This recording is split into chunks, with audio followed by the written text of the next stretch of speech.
जीवन का लक्ष्य क्या है, पहले ये तो समझिए। क्या रुपया जीवन का लक्ष्य हो सकता है? मकान हो सकता है, भोग हो सकते हैं। जीवन का लक्ष्य परमात्मा है। जीवन का लक्ष्य जगत नहीं है, जगत जीने के लिए है। जैसे हमें जीवन साथी चाहिए जीने के लिए, वह हमें अन्य योनियों में थोड़ी मिल पाएगा। मतलब हमारा ये शरीर छूटा तो हमारा पति हमारे साथ जाएगा कि असंभव, ऐसा हो ही नहीं सकता। रुपया बैंक बैलेंस यही रह जाएगा, मकान यही रह जाएगा, जो आपकी पढ़ाई लिखाई पद है वो यही रह जाएगी, विस्मृत हो जाएगी शरीर छूटते ही। तो अगर हमने ये सब लक्ष्य बनाया तो परिणाम में तो सब व्यर्थ ही गया ना। परिणाम में तो कुछ हाथ नहीं लगा। अगर हमने परमात्मा को लक्ष्य बनाया और जीने का ढंग ये बना लिया तो बढ़िया हो जाएगा। हम भगवान का नाम जप करते हुए अपने पति में परमात्मा को देखें, अपने पुत्र में परमात्मा को देखें, समाज में परमात्मा को देखें, अच्छा व्यवहार करें। जो हमें पद मिला है, जो हमें धर्म मिला है, जैसे आप किसी की बहन है, आप किसी की पत्नी है, अगर शादी ना हुई हो तो हम भागवतिक भाव फिर स्वीकार करके ब्रह्मचर्य से भगवान से अपना संबंध माने।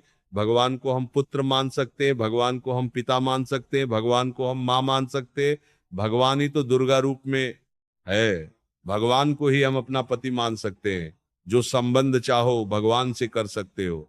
तुम हो माता पिता, तुम्हें हो, तुम हो बंधु सखा, तुम्हें हो, तुम हो विद्या द्रविणं, तुम हो, तुम सर्वम मम देव। देव पर यदि शादी ना करे तो ब्रह्मचर्य पर ध्यान देना चाहिए। फिर इधर उधर गंदी बातें अगर मन में रही तो फिर वो लक्ष्य नहीं बना पाएगा। भले सन्यासी वेश ना हो, लेकिन अंदर से संयम, नियम, पवित्रता, ब्रह्मचर्य तो परमात्मा का लक्ष्य बन जाएगा। या तो गृहस्थ धर्म से चले तो परमात्मा का लक्ष्य बन जाएगा, या विरक्त धर्म, दो ही धर्म है हमारे यहाँ प्रगट में, निवृत्ति धर्म और प्रवृत्ति धर्म। प्रवृत्ति धर्म गृहस्थ और निवृत्ति धर्म विरक्त। तो यदि हम ब्याह ना करें तो हम गृहस्थ धर्म में नहीं गए, तो हम आजीवन ब्रह्मचर्य का नियम नहीं, हम किसी भी पुरुष का स्पर्श काम भाव से नहीं करेंगे, तो वो जो ताप है, काम का जो वेग हमें तपाता है, वो तपस्या बन जाती है और उसी तपस्या से भगवान प्रसन्न हो जाते हैं। इसीलिए हमको एक धर्म तो स्वीकार करना चाहिए। आज गृहस्थी में बड़ा संशय हो रहा है, पति पत्नी में प्रेम नहीं रह गया।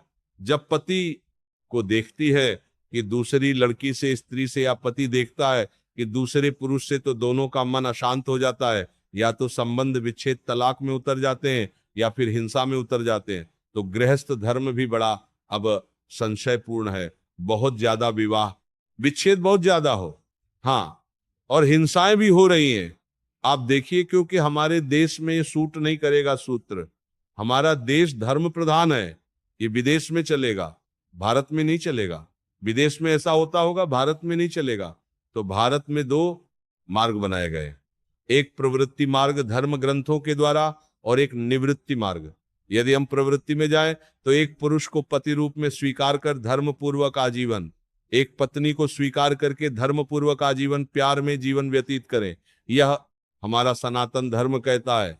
और यदि हमने ब्याह नहीं किया तो फिर हमें ब्रह्मचर्य से रहना चाहिए।